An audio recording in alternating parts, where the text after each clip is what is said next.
East గోదావరిలో 96, 97 ఆ ప్రాంతంలో హరికేన్ వచ్చింది. అప్పుడు కొన్ని వేల కొబ్బరి చెట్లని పడిపోయినాయి, చాలా ఉధృతంగా వచ్చాయి. కొన్ని వేల డెడ్ బాడీస్ ఫిషర్మెన్ విలేజెస్ లో అయితే ఫ్లోట్ అయ్యే పరిస్థితికి వచ్చింది. కొన్ని వేల అనిమల్స్ అయితే చనిపోయినాయి. అనేక సార్లు అనేక సైక్లోన్స్ చూసినప్పుడు హైదరాబాద్ లో హుస్సేన్ సాగర్ తెగిపోతుంది, ఊరంతా కొట్టుకోబోతుంది కిందనంత చెప్పి పెద్ద భయంకరమైన వాతావరణం క్రియేట్ అయింది. అక్కడే ఉండి మానిటర్ చేశాం, దాన్ని కంట్రోల్ చేశాం.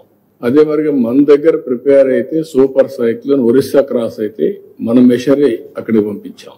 అక్కడ కూడా వాళ్ళ ఫస్ట్ రోడ్ అంతా క్లియర్ చేసుకుంటూ పోయి భువనేశ్వర్ లో సీఎం కి ఫస్ట్ కమ్యూనికేషన్ శాటిలైట్ ఫోన్ ఇచ్చాం. ఇంకో పక్క ఉద్హుద్, ఆ రోజు ఉద్హుద్ కూడా ఒక పెద్ద ఎత్తున వచ్చి విశాఖపట్నం మొత్తం అతలాకుతలం అయిపోతే ఒక వారం రోజులు రికవర్ చేశాం. ఈ విధంగా ఇంకా మీరు చూస్తే తిత్లీ కూడా, ఆ తర్వాత తిత్లీ వచ్చింది. నిన్న మొన్న మళ్ళా చూస్తే బుడమేరు కూడా వచ్చింది. ఇవన్నీ చూసిన తర్వాత ఈసారి ఒక 16 నెలలుగా టెక్నాలజీని పర్ఫెక్ట్ గా తయారు చేశాం.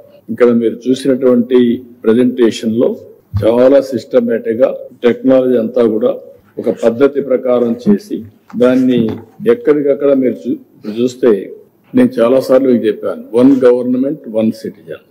There are so many multi departments, line departments, ఒక్కొక్కరు ఒక్కొక్క ఫంక్షన్ చేస్తూ ఉంటారు. ఇది అల్టిమేట్ గా stand alone systems are working. పై ఆఫీసర్ కింది వాళ్ళకి చెప్పాలి, కింది వాళ్ళు మళ్ళా కిందికి చెప్పాలి, లాస్ట్ మైల్ పోయే కొందికి చాలా డిలే, అబ్నార్మల్ డిలేస్ అన్ని ఉంటాయి. నాకు లాస్ట్ టైం మీరు చూస్తే చాలా రివ్యూ మీటింగ్లు కూడా మిడ్ నైట్ పెట్టుకునేవాడు. అందరిని పొమ్మని చెప్పి, తిరగమని చెప్పి, మళ్ళా రమ్మని మిడ్ నైట్ వరకు మీటింగ్లు పెట్టి మళ్ళా అందరికి గైడ్ లైన్స్ ఇచ్చి మళ్ళా పంపించాం. మీరు మొన్న కూడా బుడమేరులో చూసుకుంటారు. అందరినీ 200 మందిని ప్రతి ఒక్క 3000, 4000 ఒకరు ఇన్ఛార్జ్ పెట్టి మొత్తాన్ని పిలిపించి మానిటరింగ్ చేశాం.